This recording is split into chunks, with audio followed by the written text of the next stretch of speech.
આ નાયલોન ખમણ એટલા ટેસ્ટી, સરળ અને એટલા પોચા બને છે ને કે મોઢા મૂકતા જ ઓગળી જાય અને એટલા સરળ છે કે કોઈ પણ વ્યક્તિ બનાવી શકે. બજારના લઈ આવવા કરતાં એક વખત આ રીતે જરૂરથી ટ્રાય કરજો. તમારું સ્વાગત છે મારી ચેનલમાં અને આપ સૌને મારા જય શ્રી કૃષ્ણ. તો ચાલો શરૂ કરીએ આજની આ રેસીપી. તો સૌથી પહેલાં આપણે એક મિક્સર જાર લઈ લઈશું. એકદમ સરળ રીતે આજે હું શીખવાડવાની છું, તો જરૂરથી વિડીયોને એન્ડ સુધી જોતા રહેજો.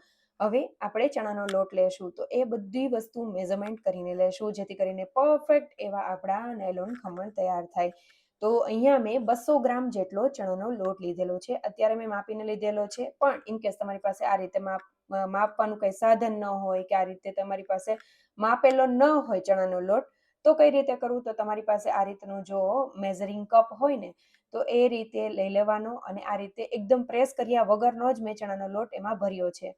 એટલે જે 200 ગ્રામ જેટલો માપેલો હતો ને, એ જ હું આ કપમાં એડ કરી રહી છું, જેથી કરીને આપણને ખબર પડે કે કેટલું જોશે. હવે આ બીજો કપ જે છે તે થોડો ઓછો એવો ભરાણો છે. તમે જોઈ શકો છો માઇનર એવો જ ઓછો છે. થોડી કડ ઓછી રહે છે એટલો છે. તો એ બંને કપ જેટલા જે ચણાનો લોટ છે તે આપણે મિક્સર જારમાં એડ કરીશું. 4 મોટી ચમચી એટલે કે 4 ટેબલ સ્પૂન જેટલું ખાંડને એડ કરીશું સ્વાદ પ્રમાણે, એટલે કે 1 ટીસ્પૂન મીઠું, 1/4 ટીસ્પૂન હળદર પાવડર, 1/4 ટીસ્પૂન હિંગ પાવડર, 1 કપ જેટલું પાણી એડ કરીને આપણે બધી વસ્તુને સરસ રીતે ગ્રાઇન્ડ કરી લેવાની છે. સાથે મેં 1 ટીસ્પૂન જેટલા લીંબુના ફૂલ એડ કર્યા છે. અહીંયા આપણે લીંબુનો યુઝ નહીં કરીએ, બજાર જેવા જ બને ને એના માટે આપણે લીંબુના ફૂલનો ઉપયોગ કરવાનો છે. અને આમાં એટલી બધી ખટાશ પણ તમને નહીં લાગે જેટલી આપણે બહાર ખાઈએ ને કેવી લાગે, ગળામાં આપણને એક ઇચીનેસ જેવું લાગતું હોય છે, પણ આમાં એવું કંઈ જ નહીં થાય. લીંબુના ફૂલ યુઝ કરીશું ને તો પણ. તો ખાંડ જ્યાં સુધી ઓગળી ન જાય ને ત્યાં સુધી આપણે મિક્સર જારને આ રીતે ફેરવતું રહેવાનું છે, મિક્સર જારના બેટરને. હવે આ રીતનું બેટર થઈ જાય અને ખાંડ બધી ઓગળી જાય ને ત્યાર પછી આપણે તેને એક મોટા બાઉલમાં લઈ લેશું. બાઉલ એવું પસંદ કરવું કે જેની હાઈટ હોય, મતલબ કે ઊંડું થોડું હોય એ રીતનું. હવે તેમાં 2 ટેબલ સ્પૂન જેટલું તેલ આપણે એડ કરી દઈશું અને બધી વસ્તુને મિક્સ કરી લેશું વિસ્કરની મદદથી. 1 થી 2 મિનિટ માટે ફેટીશું. અને તમે જોઈ શકો છો કે અત્યારે કેવી કન્સિસ્ટન્સી છે. ઘણી વખત એવું પણ બને કે આ રીતની કન્સિસ્ટન્સી ન થાય તો 1 થી 2 ટેબલ સ્પૂન જેટલું પાણીની પણ જરૂર પડે, પણ મારે અત્યારે જરૂર નથી પડી. તો આ રીતે થઈ જાય એટલે આપણે તેને ઢાંકીને રાખી દઈશું. હવે તેને અડધી કલાક માટેનો રેસ્ટ આપવાનો છે. ત્યાં સુધીમાં આપણે આ રીતનું લોયામાં મેં પાણી ગરમ કરવા માટે મૂકેલું છે. 2 અલગ અલગ લોયામાં મૂકેલું છે. એક લોયા અને બંનેમાં સ્ટેન્ડ પણ મૂકી દીધેલું છે. અને મેં એક લોયામાં લીંબુના ફૂલ એડ કરેલા છે, એલ્યુમિનિયમનું છે ને એમાં. કારણ કે જો ક્ષાર કે એવું જામી જાય અથવા તો પાણી ઉકળે ને તો કાળાશ પણ પડી જતી હોય છે. પણ હું તમને રિઝલ્ટ આગળ દેખાડીશ કે કઈ રીતનું થાય છે. ઘણી વખત આપણી પાસે લીંબુ ન હોય ને તો લીંબુના ફૂલ બહુ જ સરસ એવું કામ કરતો હોય છે. તો હવે અડધો કલાક થઈ ગયો છે. તો મેં જે વાસણમાં આપણે આ ઢોકળા બનાવવાના છે, ખમણ બનાવવાના છે, તેને આપણે તેલથી ગ્રીસ કરી લેશું. મારી પાસે એટલી હાઇટવાળું અને મોટું વાસણ ન હતું એટલે મેં 2 વસ્તુ લીધેલી છે. તમારી પાસે જો હાઇટવાળી વસ્તુ હોય અને મોટું વાસણ હોય ને તો એક જ વસ્તુમાં યુઝ કરવું. અગાઉ મેં ચારણામાં પણ બતાડેલા છે, રેસીપી એક શેર કરેલી છે એમાં. તો એમાં ચારણો જે છે તે મોટી સાઇઝનો જ હોય છે, તો એમાં કંઈ પ્રોબ્લેમ નથી આવતો. તો તમે બને ત્યાં સુધી એ રીતનું જ મોટી હાઇટવાળું અને મોટું એવું વાસણ લેવું. હવે આ જે આપણું બેટર છે તેને ખૂબ ફેટી લેશું 2 મિનિટ જેવું, અને ત્યારબાદ 1 ટીસ્પૂન જેટલું આપણે જે ભજીયાનો કે સોડા કહીએ, બેકિંગ સોડા, એ એડ કરીશું અને આ રીતે વિસ્કરની મદદથી એક જ ડાયરેક્શનમાં ફેરવીશું. તમે સરસ રીતે આવી રીતે ફેરવશો ને ધીમે ધીમે ધીમે ધીમે તે ફૂલાતું જશે, હળવું બનતું જશે બેટર, અને સરસ રીતે આ રીતે તેમાં અંદર બબલ થવા લાગશે. ખાસ વાતનું એ ધ્યાન રાખવાનું કે આને બહુ વધારે ફેટી નહીં નાખવાનું, નહીંતર જે જાડી પડી છે ને તે ઓછી પડશે. એટલે ખાસ એ વાતનું ધ્યાન રાખવું. તેને મિક્સ પણ ન કરવું અને સાવ ઓછું પણ ન કરવું. જો ઓછું થશે તો ક્યાંક જાડું કે મતલબ કે ક્યાંક ફૂલાશે, ક્યાંક એટલું બધું નહીં ફૂલાય એવું પણ બને છે. તો એ વાતનું પણ ખાસ ધ્યાન રાખવું. હવે આપણે જે એક ડીશમાં મેં કાઢી લીધેલું છે અને બને ત્યાં સુધી જે વાસણમાં તમે આ ખમણનું બેટર એડ કરો ને તેને અડધું ખાલી રાખવું, જેથી કરીને તે જ્યારે પણ ફૂલાય ને ત્યારે તેની જગ્યા મળે અને સરસ એવા તે ફૂલાઈ શકે. નહીંતર કેવું થાય કે એટલા બધા સરસ ફૂલાય નહીં, એટલા માટે બારે પણ આવી જવા કરે. તો આ રીતે આપણે બંને વાસણમાં એડ કરીને તેને ઢાંકીને 20 થી 25 મિનિટ માટે તેને સ્ટીમ કરવાના છે. 20 મિનિટ સુધી ઢાંકણને ખોલવું નહીં, નહીંતર શું થશે કે જે હવા છે ને નીકળી જાય ને તો પણ ઢોકળાનું બેટર છે તે બેસી જવા કરશે. હવે આ બીજું જે વાસણ છે, એક તો ડીશ તો તૈયાર થઈ ગઈ. હવે આ મેં કેક ટીનમાં એડ કરેલું ને, તો તમે જોઈ શકો છો વચ્ચેથી ખાડો પડેલો છે. એનું રીઝન એ છે કે ઉપર જે ડીશ ઢાંકેલી ને તેમાં ચોંટી ગયેલું એટલા માટે. તો એનું પણ સાઈડમાં જે છે એ મસ્ત એવું એકદમ ફૂલાઈને તૈયાર થયું છે. અને એકમાં જે લોયામાં મેં લીંબુના ફૂલ એડ કરેલા હતા એટલે એકદમ ક્લીન છે. અને આ બીજું લોયું તમે જોઈ શકો છો ક્ષારવાળું થઈ ગયું છે. અને એલ્યુમિનિયમ હોય તો કાળાશ પણ પડી જાય છે. તો તમે બંને વસ્તુ જોઈ શકો છો. હવે આપણે બંને જે ઢોકળાના જે ડીશ છે તેને આપણે ઠંડી થવા માટે રાખી દઈશું. કમ્પ્લીટલી ઠંડુ થાય ત્યાં સુધીમાં આપણે વઘારની તૈયારી કરી લઈશું. તો તેના માટે મેં લીલા મરચાં લીધેલા છે. તીખાનો ઉપયોગ કરું, એકદમ તીખા સરસ એવા મરચાં હોય ને તેનાથી તીખા સરસ આવશે. મીઠા લીમડાના પાન તૈયાર કરેલા છે. સાથે ધાણા ભાજીને પણ આપણે લઈ લેશું અને તેને પણ બારીક એવી કટ કરીને રાખી દેશું. તો અહીંયા પહેલાંથી બધી પ્રિપેરેશન કરી લેવી જેથી ફટાફટ આપણી તૈયારી થઈ જાય.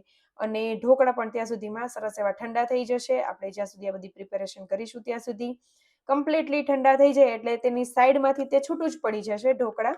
અને આ રીતે આપણે તેને ડીમોલ્ડ પણ કરી લેશું. સાઈડમાંથી પહેલાં એક વખત મેં ચપ્પુ ફેરવી દીધેલું છે. જો ઇનકેસ નીચેથી પણ જરા પણ ચોટેલા હોય ને તો પણ તે છૂટા પડી જાય.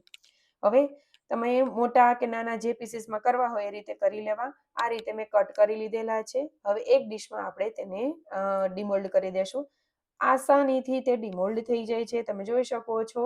અને આ રીતના એકદમ ફ્લફી એવા તૈયાર થાય છે. અંદરથી તમે જાડી પણ જોઈ શકો છો કેટલી જાડી પડી છે. અને ટેસ્ટમાં પણ નંબર 1 બને છે. આમાં એવું જરા પણ નહીં થાય કે ગળામાં અટવાય. જે આપણે તેલ એડ કરીએ છીએ ને તેનાથી શું થાય કે તે ગળામાં અટવાતા નથી. મતલબ કે આપણને ઘસાતું હોય કે અટકાતું હોય ને એવું નહીં લાગે. અને લીંબુના ફૂલ, ખાંડનું માપ પણ પરફેક્ટ છે. જેથી કરીને તમને ટેસ્ટમાં નંબર 1 લાગશે. બજાર કરતાં પણ ઘરે બનાવવાની ઈચ્છા થાય ને એટલા મસ્ત બને છે. અમારી ઘરે ગેસ્ટ આવેલા ને ત્યારે જ મેં બનાવેલા હતા અને બધાને ખૂબ જ ભાવેલા. અને આ રીતના આપણે ડીમોલ્ડ કરીને પણ જોઈ લેશું. હવે તમને અહીંયા એક ક્વેશ્ચન થતો હશે કે અહીંયા લાલ કલરના ડોટ્સ કઈ રીતે આવ્યા છે? તો એ જે સોડા અને જે લીંબુના ફૂલ છે તેનું રિએક્શન થયું છે એના માટે આ રીતના ડોટ પડ્યા છે. જો તમે બને તો હળદર પાવડર ન નાખો, તેનાથી કંઈ એટલો બધો ફેર નથી પડતો. જે ચણાના લોટનો કલર છે એ તો આવશે જ, એટલે બહુ કલર આમાં જરૂર પણ નથી. તો હળદર પાવડરને તમે સ્કીપ કરી શકો છો જેથી કરીને આ ડોટ્સ આવે જ નહીં. અને તમે આ જોઈ શકો છો. એકમાં તો મેં બતાવી દીધેલા કે કઈ રીતની જાડી પડી છે. બીજામાં પણ જોઈ શકો છો કેટલી જાડી પડી છે. ખૂબ જ સરસ એવા આ ઢોકળા બનીને તૈયાર થાય છે. આ રીતે તમે એક વખત બનાવજો ઘરે. કોઈ પણ મહેમાન આવે ત્યારે પણ બનાવશો ને તો પણ સરળતાથી તો બને જ છે. ખાવામાં પણ નંબર 1 લાગે છે.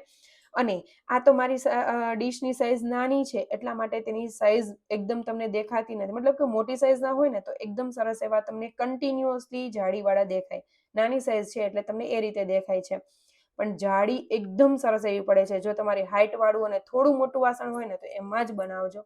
બહુ જ સરસ એવું બજાર જેવું રિઝલ્ટ આવશે. હું તો કહું એના કરતાં પણ મસ્ત ઘરે બને છે. વઘાર કરી લેશું. તેલ ગરમ કરવા માટે મૂકેલું છે. તેમાં રાઈ એડ કરીશું. રાઈ ફૂટી જાય એટલે જીરું એડ કરીશું. એકદમ તીખા મરચાં એડ કરી દેશું. તીખા મરચાં સરસ એવા સતળાઈ જાય એટલે હિંગ અને મીઠા લીમડાના પાનને એડ કરી દેશું. તે પણ સરસ એવા સતળાઈ જાય એટલે પાણી એડ કરીશું. તો મેં અહીંયા 1.5 ગ્લાસ જેટલું પાણી એડ કરેલું છે. પાણીને સરસ રીતે ઉકળવા દેશું. એમાં થોડી એવી ખાંડ એડ કરેલી છે સ્વાદ પ્રમાણે. કારણ કે આપણે અહીંયા જે ઢોકળા છે ખમણ તેમાં પણ આપણે ખાંડ એડ કરેલી છે એટલે એટલી બધી જરૂર નહીં પડે. થોડું એવું જ મીઠું એડ કરેલું છે અને વઘારને સરસ એવું ઉકળવા દીધેલો છે. બહુ વધારે ઉકળવાની જરૂર પણ નથી. થોડીવાર સરસ એવું ખાંડ અને મીઠું ને બધું ઓગળી જાય અને 2 થી 3 ઉફાણા આવી જાય એટલે આપણો વઘાર તૈયાર થઈ ગયો છે.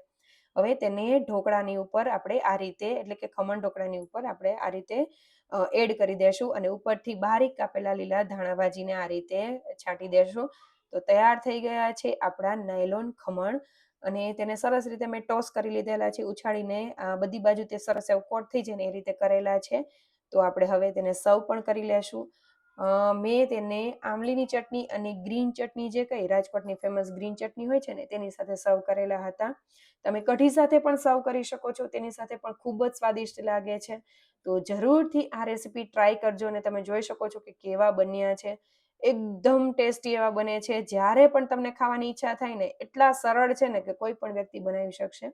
થોડી વાતનું જે ધ્યાન રાખવાનું છે એ મેં અગાઉ કીધેલું છે. એ રીતે ધ્યાન રાખશો ને એટલે કંઈ જ પ્રોબ્લેમ નહીં થાય. એક વખત ટ્રાય કરજો અને મને કમેન્ટ જરૂરથી કરજો. અને જો આ ખમણ બનાવવામાં તમારે કોઈ પણ પ્રોબ્લેમ આવતો હોય તો તમે મને ક્વેશ્ચન પણ પૂછી શકો છો, કમેન્ટ બોક્સમાં કમેન્ટ પણ કરી શકો છો. અને તમે આ રેસીપી ક્યારેય બનાવી છે કે નહીં અને આ રીતે બનાવી છે કે નહીં એ પણ મને જરૂરથી શેર કરજો મારી સાથે. અને તમને આજની રેસીપી કેવી લાગી એ મને કમેન્ટ કરજો અને જો સારી લાગે તો લાઈક, શેર અને સબસ્ક્રાઈબ કરજો. Thank you for watching.